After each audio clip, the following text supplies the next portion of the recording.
Smart বাজারে কিন্তু শুরু হয়ে গেছে ফুল পয়সা ওয়াসুল সেল, যেটা চলবে 12 থেকে 16ই আগস্ট পর্যন্ত। তো চলো দেখে নেওয়া যাক। এখানে ছিল বিস্কিট 49 রুপিসে, যা যা দেখছো সব 49 রুপিসে পাওয়া যাচ্ছে। আর ম্যাক্সিমাম বিস্কিটে কিন্তু ছিল buy one get one sale. এছাড়া কিন্তু ছিল যোগা বারের মুসলির প্যাকেট অনলি 99 রুপিস, আর 1.5 কেজি ওটস মাত্র 190 টাকায়। আমিও এই মুসলিটা নিয়ে নিয়েছিলাম। এরপর চলো দেখে নেওয়া যাক কিছু কেচাপ। এখানেও ছিল 1100 ml এর কেচাপ অনলি 75 রুপিসে।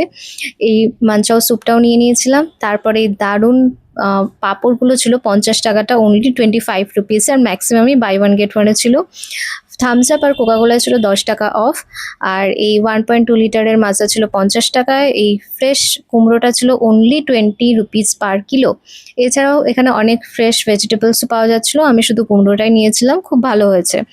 এছাড়া কিন্তু এরপর দেখছিলাম এখানে কিউই 3 পিস বড় সাইজ ছিল অনলি 99 রুপিসে, আর 6 পিসের যেটা ছিল ছোট সাইজ সেটা ছিল 179 রুপিস। এছাড়াও এখানে কর্ন, আরও পেঁপে, কলা, আনারস সব কিছুই পাওয়া যাচ্ছিল। আর নারকেল ছিল মাত্র 34 টাকায়। আর তারপর দেখে নিলাম আদা, এই ফ্রেশ আদাগুলো ছিল মাত্র 30 টাকা। আর সব থেকে ধামাকা অফার তো এই পোস্ততে, 400 টাকার পোস্ত মাত্র 125 টাকায়। আমিও 2 প্যাকেট নিয়ে নিয়েছি। তারপর মাখানা নিয়ে নিয়েছি 119 টাকায় 100 গ্রাম। এছাড়াও অনেক কিছুই কিনেছিলাম, সেগুলো থাকবে পরের ভিডিওতে। আর সেই ধামাকাদার অফারগুলো জানার জন্য অবশ্যই আমাকে ফলো করে রাখো।